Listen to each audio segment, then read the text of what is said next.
I live in a sleepy corner of Cedar Springs, Michigan, the kind of place where everyone waves at a grocery store, and the only traffic is a combine lumbering down Main Street.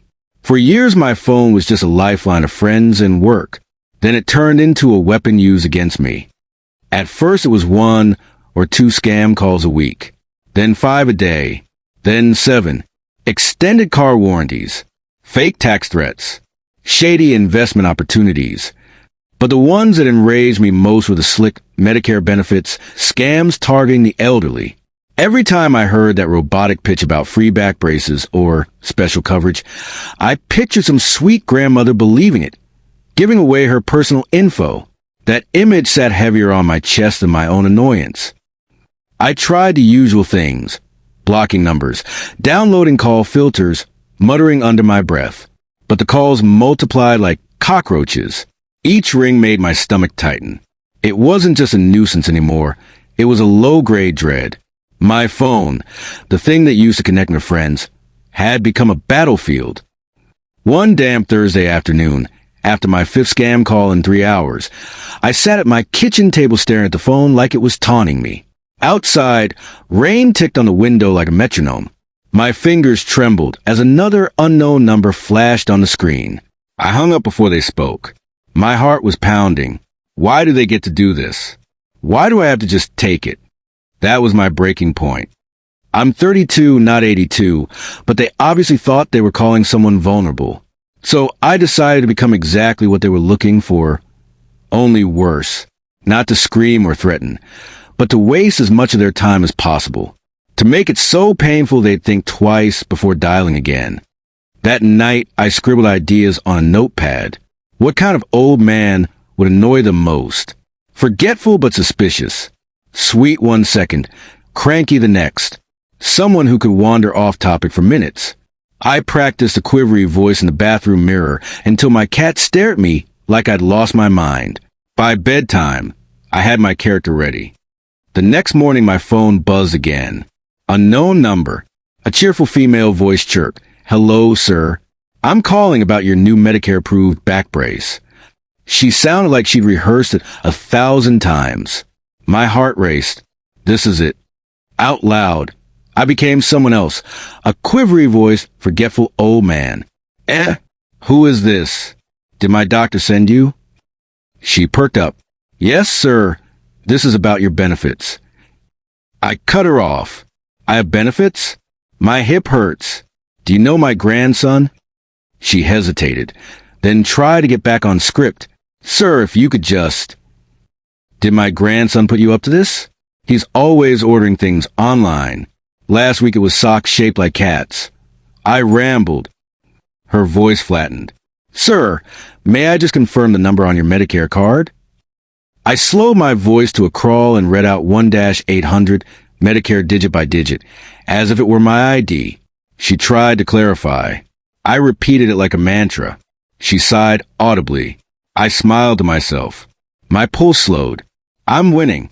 She tried a new tactic. Sir, are you comfortable sharing your address so we can ship? Oh, address? I moved last year. Or maybe the year before. Do you know my old house? It had a blue door. I drifted into a 5-minute story about repainting, the neighbor's dog, and my cat, Mr. Pickles, knocking over paint cans. Every time she interrupted, I'd act startled. Who's that? Speak up. Dear, my hearing aid's acting funny. 10 minutes later, she pushed harder.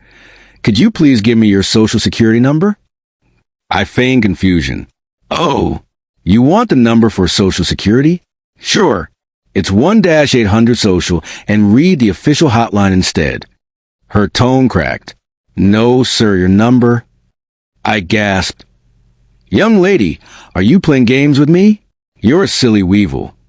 I just made that up, but it sounded ridiculous enough. She muted herself. I swear I heard muffled cursing. My inner narrator was screaming. This is it. She's breaking. I kept looping back to 1-800, Medicare. It's all on the card. Dear, do you need me to mail it to you? A chair squeaked on her end. She took a deep breath, tried once more. I countered with another senior moment story about my cat eating the mail. Then she tried guilt. Sir, if you don't confirm your number today, you could lose your benefits. I whispered, Oh no. Do you think my grandson would be mad? He's a lawyer, you know. He told me never to give my number out. Should I call him now? Dead silence. Then frantic backpedaling. No, sir. No need. Another pause. I heard typing, background chatter. A male voice muttering something. She came back on, voice thin as paper. Sir, maybe we can call you another time. I perked up like I hadn't heard a thing. Did you say pudding? I like butterscotch. What flavor do you have at your nursing home? That was the final straw. And then silence. A click. She was gone. I pictured her throwing her headset across a dim call center, lighting a cigarette, vowing never to call that crazy old man again. I sat there in my kitchen, phone in my hand, and felt the tightness in my chest dissolve. For the first time in months, I'd taken the power back.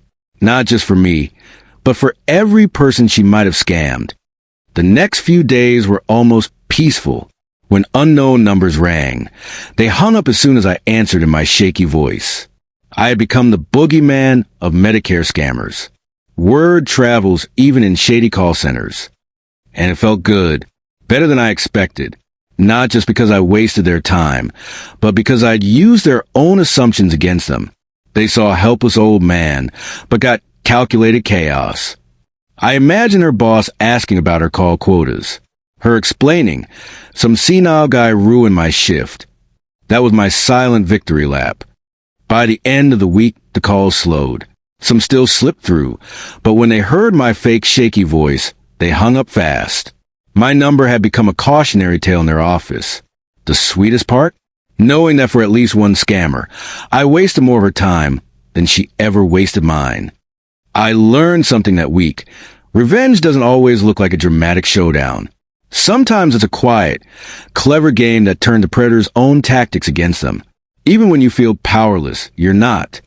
So if this story gave you even a little bit of satisfaction, smash that like button and tell me in the comments the funniest way you've ever gotten back at a scammer.